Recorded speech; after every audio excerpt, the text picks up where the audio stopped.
ఈసారి జరగబోతా ఉన్న ఎన్నికలు ఈ కురుక్షేత్ర యుద్ధం చంద్రబాబు మోసాలకు ప్రజలకు మధ్య జరగబోతా ఉన్న యుద్ధం ఇది కేవలం చంద్రబాబుకు జగన్కు మధ్య జరుగుతా ఉన్న యుద్ధం కాదు। ఈ యుద్ధం ప్రజలకి చంద్రబాబు మోసాలకు మధ్య జరుగుతా ఉన్న యుద్ధం ఇది ఇంటింటికి పెన్షన్ అందించిన ప్రభుత్వానికి దాన్ని ఆపిన బాబు దుర్మార్గానికి మధ్య జరుగుతా ఉన్న యుద్ధం। ఇది వారి మోసాలకి మనకున్న విశ్వసనీయతకు మధ్య జరుగుతా ఉన్న యుద్ధం। ఈ అబద్ధాల బాబుకు ఇద్దరు వంతలు, ఒకరు దత్తపుత్రుడు,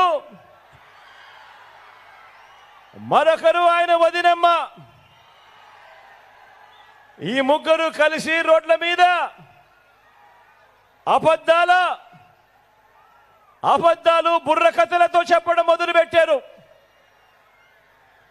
బాబు మోసాల బుర్రకథను వారిద్దరూ కూడా తానా తందానా అంటూ ఈ మధ్యకాలంలో వాళ్ళందరూ కూడా రోడ్ల మీద కనిపిస్తా ఉన్నారు। ఈ సిద్ధం సభలో మీ అందరి ముందు కూడా నేను ఒకటి చెప్పదలుచుకున్నా। మీ అందరికీ తెలిసిన విషయం, మీ బిడ్డ ఏం చేశాడు, ఈ 58 నెలల పాలనలో ఏ రకంగా మీ బిడ్డ మీ జీవితాలలో మార్పులు తీసుకొచ్చాడు అని ప్రతి సందర్భంలోనూ మీ బిడ్డ ప్రతి సిద్ధం సభలోనూ చెప్పుకుంటూ వచ్చాడు।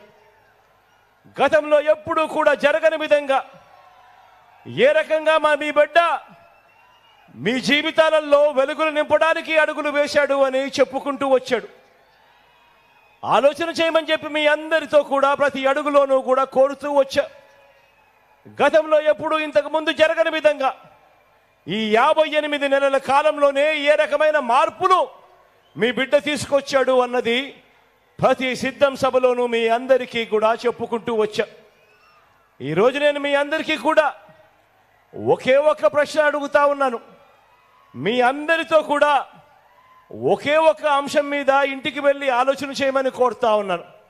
అదేమిటి అనంటే, మీ బిడ్డకు ఓటు వేయడము అనంటే ఈ 58 నెలలుగా మీకు జరుగుతా ఉన్న మంచిని మీరందరూ కూడా కొనసాగించేందుకు మీరు ఓటు వేస్తా ఉన్నారు అని దాని లెక్క। మీ బిడ్డకు కాకుండా చంద్రబాబు నాయుడు గారికి ఓటు వేయడము అనంటే దాని అర్థం ఈ 58 నెలలుగా మీకు జరుగుతా ఉన్న మంచిని మీరంతటి మీరే ఇక మాకు వద్దు అని మీరంతకు మీరే ఓటు వేసినట్టు అవుతుంది అన్నది కూడా గుర్తుపెట్టుకోమని కోరుతా ఉన్నా। ప్రతి ఒక్కరూ ఆలోచన చేయమని కోరుతా ఉన్నాను। ఒక నాయకుడు అనేవాడు ఎలా ఉండాలి అని చెప్పి మనమంతా కూడా కోరుకుంటాం। మనమంతా సినిమాకు పోతాం, సినిమాకు పోయినప్పుడు సినిమాలో హీరోని చూస్తాం, అదే సినిమాలో మనం విలన్ను కూడా చూస్తాం।